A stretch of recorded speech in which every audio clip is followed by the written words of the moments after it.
Assalamualaikum warahmatullahi wabarakatuh. Saya Yuliani Kanut Islami, NIM 2019-12-043.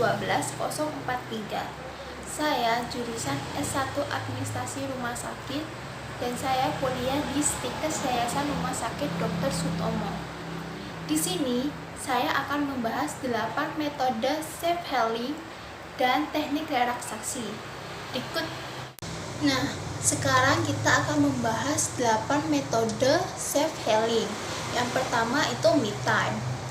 Masalah yang belum selesai pada sebagian orang umumnya berkaitan dengan kehadiran orang lain. Jadi maksudnya me time ini kita membutuhkan waktu untuk diri kita sendiri, introspeksi diri kita sendiri, kayak merenungkan diri kita sendiri, entah apa yang kita lakukan itu kalau untuk me time. Nah, yang kedua ini berdialog dengan diri sendiri, yaitu bicaralah pada diri sendiri tentang apa yang sebenarnya diinginkan. Maksudnya apa yang kita inginkan itu kita membicarakan diri kita sendiri. Kita tuh kayak membayangkan gitu, sama aja kayak membayangkan, oh aku ingin ini, oh aku ingin itu gitu. Jadi berdialog dengan diri sendiri itu sama saja berandai-andai apa yang kita inginkan.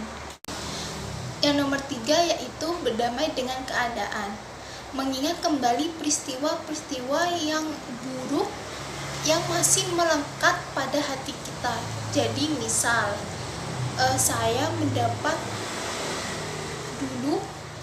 dapat peristiwa yang sangat menyakitkan di hati saya sampai saya tidak bisa melupakan peristiwa tersebut dan terus mengingat peristiwa tersebut sampai akhirnya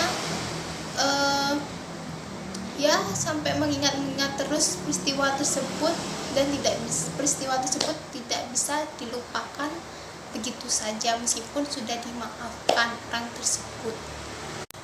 Dan yang sekarang yang keempat yaitu mindfulness, yaitu berpikir dengan kesadaran yang penuh.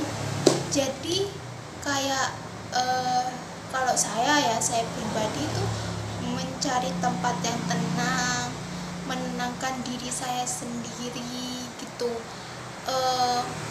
memikirkan diri saya sendiri seperti itu. Yang kelima yaitu meningkatkan self compassion. Self compassion ini adalah kemampuan untuk memahami keadaan emosi diri sendiri.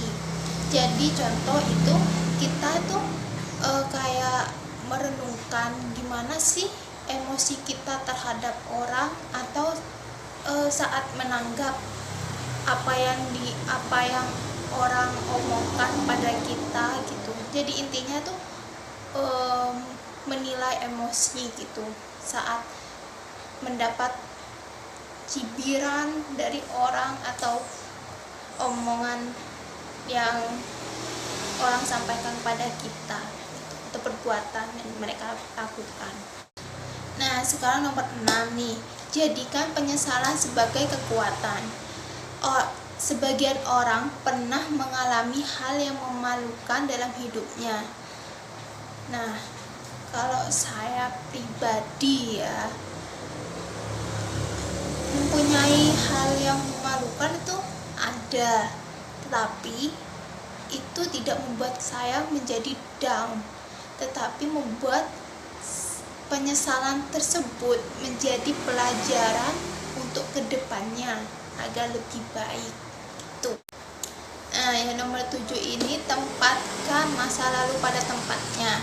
Setiap orang pasti punya masa lalu yang berbeda-beda, tetapi jangan membuat masa lalu tersebut menjadi penghalang untuk masa depan kalian. Nah, boleh masa lalu tersebut. Jadi lebih baik masa lalu itu jadikanlah masa lalu sebagai guru yang mendewasakan diri kita sendiri. Jadi jangan untuk menghalang masa depan kita. Oke? Dan terakhir nih, menulis ekspresif. Menulis punya kekuatan untuk menyembuhkan diri kita dari dalam. Maksudnya kita bisa mengutarakan isi hati kita yang entah lagi galau, entah lagi ada masalah dengan yang lain. Kita bisa mengutarakannya dengan menulis. Jadi tidak semua hal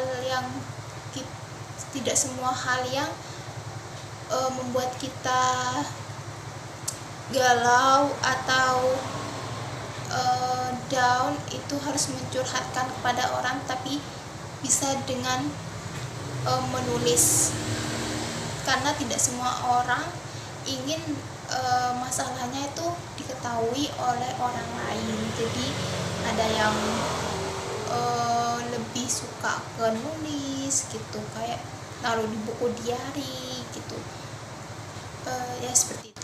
Nah, yang terakhir nih, teknik relaksasi.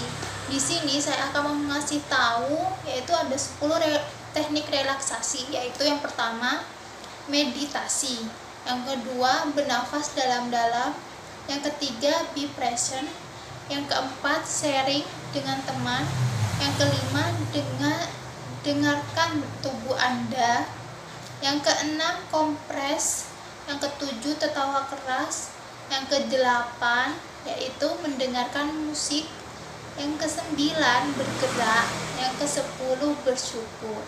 Nah, yaitu 8 metode self healing dan teknik relaksasi. Sekian dari saya, kurang lebihnya mohon maaf. Wassalamualaikum warahmatullahi wabarakatuh.